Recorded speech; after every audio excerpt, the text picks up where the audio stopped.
Where was Kalpana Chawla born and why is she called an Indian American? Kalpana Chawla was born in Karnal in Haryana. अब she got married to American citizen.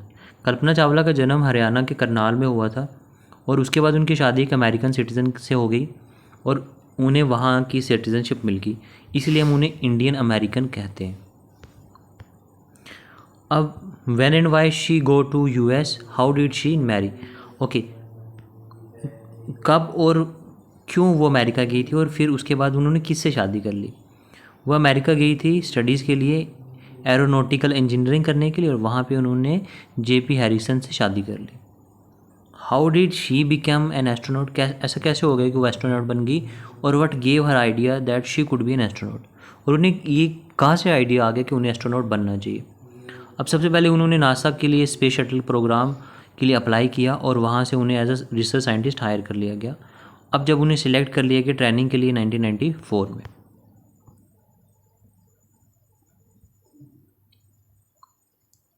What ability must an astronaut have according to the journalist? Journalist के हिसाब से जो astronaut है उसमें क्या क्या qualities होती हैं, ये ज़रूरी हैं। तो अब जो जर्नलिस्ट ने कहा था one need to know a lot about everything. अब वो जर्नलिस्ट, इस कहानी में हमने पढ़ा कि जर्नलिस्ट ने ये कहा था कि एक एस्ट्रोनॉट है उसे सब चीज़ों का इल्म होना चाहिए, जानकारी होनी चाहिए, चाहे वो बायोलॉजी हो, एस्ट्रोफिज़िक्स हो, एरोनॉटिकल इंजीनियरिंग हो, सब चीज़ें।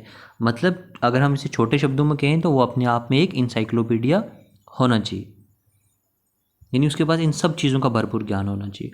Describe Kalpana Chawla's first mission in space. Kalpana Chawla का पहला मिशन के बारे में बताइए। तो कल्पना चावला का जो मिशन था वो 15 दिन और 16 घंटे 34 मिनट का था। शी वेंट अराउंड, अब वो 252 टाइम्स ट्रैवलिंग। अब उन्होंने अर्थ के इर्द गिर्द लगभग 252 चक्कर लगा लिए थे, 252 टाइम्स चक्कर लगा लिए थे। ओके, और यूक्रेन और जापानीज जो एस्ट्रोनॉट थे वो भी उनके क्रू में थे। What what does Kalpana Chawla say about pursuing a dream? Do you agree with her that success is possible? अब कल्पना चावला ने कहा था कि जो पाथ होती है फ्रॉम ड्रीम टू सक्सेस वो एग्जिस्ट नहीं करती, आपको सिर्फ विज़न होना चाहिए और कॉरेज होनी चाहिए आपको वहाँ पे जर्नी तक पहुँचाने के लिए, और सीधा आप जर्नी में पहुँच जाएंगे।